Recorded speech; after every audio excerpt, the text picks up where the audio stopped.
आज जो बजट के बारे में बताया गया है, तो वहाँ पे क्या किया गया है कि जो टैक्सेशन मेथड है उसमें जो स्टैंडर्ड डिडक्शन है उसको 50,000 से बढ़ा के 75,000 कर दिया गया है न्यू टैक्स रिजीम में, और जो स्लैब है उसको भी चेंज किया गया है। तो आइए समझते हैं कि इसका बेनिफिट हमें कैसे होगा।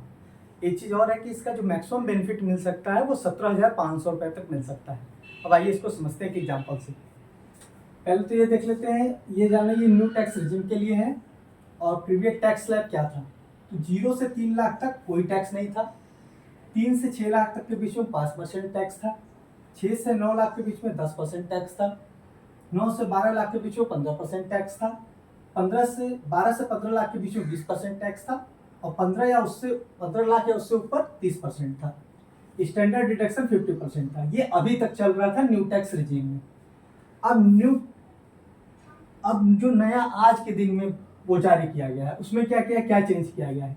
एक तो स्टैंडर्ड डिडक्शन 75,000 कर दिया गया है। यहाँ पर 50,000 था, यहाँ 75,000 यानी 25,000 बढ़ा दिया गया है।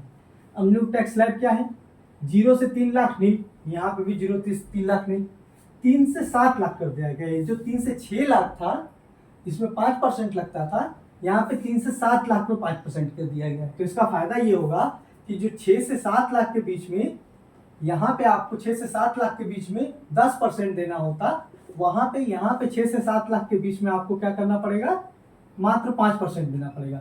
तो ये बेनिफिट आपको यहाँ पे मिलेगा। फिर इसी तरीके से 6 से 9 लाख के बीच में 10%, यहाँ पे 7 से 10 लाख के बीच में 10%।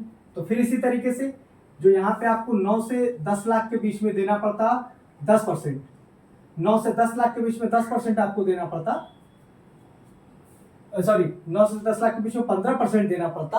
9 से 10 लाख के बीच में वहां पे यहाँ पे 9 से 10 लाख के बीच में आपको सिर्फ 10% देना पड़ेगा, क्योंकि इस कैटेगरी में आएगा। 9 से 10 लाख इस कैटेगरी में आ जाएगा, जबकि यहाँ हो जाएगा। इसी तरह जब आप आगे बढ़ेंगे तो हर एक टैक्स स्लैब का आपको बेनिफिट मिलेगा, यानी उसमें आपको उतना परसेंट ही टैक्स देना पड़ेगा, ये आपको छूट मिलेगा।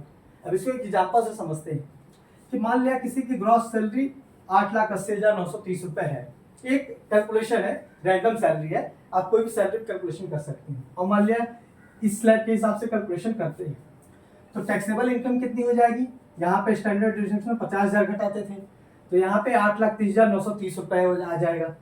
यहाँ पे 75,000 घटाएंगे तो 8,05,930 रुपए टैक्सेबल इनकम आ गया। अब टैक्स कैलकुलेट करते हैं, 0 से 3 लाख पे कोई टैक्स नहीं, 3 लाख से 6 लाख के बीच में 5% टैक्स था, तो 5% 3 लाख का 15,000 हो गया। अब जैसे इसका मतलब 3 से 6 लाख के बीच का 5% का मतलब 3 लाख से 6 लाख के बीच में जो अमाउंट आएगा उसका 5%, तो 3 लाख से 6 लाख के बीच में पूरा 3 लाख आएगा ही, तो यहाँ पे 15,000 हो गया। फिर 6 लाख से 9 लाख के बीच का अमाउंट, अब यहाँ पे 6 लाख से 9, अब ये 6 लाख क्रॉस कर गया क्योंकि हमारी सैलरी 8,30,000 है, तो पहले 3 लाख, फिर 3 से 6 लाख, अब 6 से 9 लाख, तो 9 लाख से अधिक तो है नहीं, 8,30,000 है, तो 6 से 9 के बीच होगा, तो 6 से 9 के बीच में कितना आएगा, इसमें से 6 लाख घटा देंगे, यानी हमारा 6 से 9 लाख के बीच में कितना अमाउंट आ गया, 2,30,930 रुपए। अब इस पे हमको टैक्स देना होगा, इस पे कितना टैक्स देना होगा, 10%, तो 2,30,930 पर टैक्स जो हो जाएगा इसका 10%, तो 23,093 रुपए हो जाएगा। तो टोटल टैक्स जो इस तरीके से आएगा, इसको और इसको ये पहला दूसरा जोड़ देंगे, हमारा टोटल टैक्स 38,093 यानी 38,093 रुपए टोटल टैक्स आएगा। कहाँ से, जो अभी स्लैब चल रहा था। जो आज स्लैब आया उसमें क्या अंतर है, 0 से 3 लाख पे कोई टैक्स नहीं, 3 से 7 लाख पे 5%, 3 से 7 लाख यानी 4 लाख हो गया, तो 5% 4 लाख का, 4 लाख का 5% 20,000 हो गया। अब 7 से 10 लाख के बीच का अमाउंट, क्योंकि 7 से 10 लाख तो 10 लाख तो है नहीं, 10 लाख से अधिक तो है नहीं, तो 7 से 10 लाख के बीच में आएगा, तो 7 से 10 लाख के बीच में जो अमाउंट आएगा वो आ जाएगा, इसमें से 7 लाख घटा देंगे, 1,05,930। और यहाँ पे क्या हो रहा था, 6 से 9 लाख का स्लैब था, इसलिए ज्यादा अमाउंट आता था। अब यहाँ पे अमाउंट कम हो गया, अब क्या है, इस पर सिर्फ इस पर 1,05,930 पर 10% टैक्स लगेगा, जबकि यहाँ 2,30,930 पर 10% टैक्स लगता था। तो 10% 1,05,930 का हो जाएगा 10,593। तो पहला ये दूसरा ये, इन दोनों को जोड़ देंगे तो टोटल टैक्स हमारा यहाँ पे आ जाएगा 30,593, और जबकि यहाँ पे टोटल टैक्स कितना था, 38,093। तो आपकी सेविंग कितने की हो गई, 7,500। तो इस तरीके से आप देख सकते हैं कि आपको लग रहा होगा कि यार क्या ही अंतर आया। तो स्टैंडर्ड डिडक्शन 25,000 बढ़ाने से और स्लैब चेंज करने से ये अंतर हमें मिला है टैक्स स्लैब में, यानी इतना जो एनुअल आपकी टैक्स सेविंग इतनी होगी।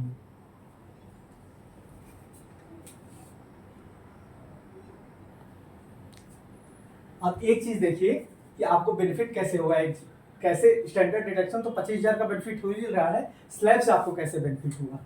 0 से 3 लाख के बीच में यहाँ पे भी कोई टैक्स नहीं, यहाँ पे भी कोई टैक्स नहीं। 3 से 6 के बीच में यहाँ पे 5%, 3 से 6 के बीच में यहाँ पे 5%। अब यहाँ पे जो 6 से 7 के बीच का है वो है नहीं, तो 6 से 7 भी इस स्लैब के अंदर आएगा। तो इस स्लैब के अंदर आएगा तो 10% टैक्स देना पड़ेगा। तो यहाँ पे 6 से 7 में 10% टैक्स देना पड़ रहा था, यहाँ पे 6 से 7 इस स्लैब के अंदर आ जाएगा, और इस स्लैब में आने के कारण 6 से 7 पे 5% टैक्स देना पड़ेगा। तो ये आपका बेनिफिट होगा, सीधा क्या कहते हैं कि दोगुने का अंतर हो गया। अब इसी तरह यहाँ पे 7 से 9 में यहाँ पे भी 10%, फिर 7 से 9 में यहाँ पे भी 10%। अब 9 से 10 के बीच का देखिए, 9 से 10 के बीच इस स्लैब में आ जाएगा, तो इस स्लैब में 15% है, तो यहाँ 15% देना पड़ेगा। और जबकि 9 से 10 यहीं पे आपका आ जाएगा, 9 से 10, तो यहाँ पे 10% ही देना पड़ेगा। तो इस तरीके से इन दोनों आपको स्लैब में बेनिफिट होगा। आगे के जितने भी स्लैब हैं 10 से 12, 12 से 15, ये सब में सब सेम है। तो इस तरीके से आपको बेनिफिट होगा। Okay, all the best.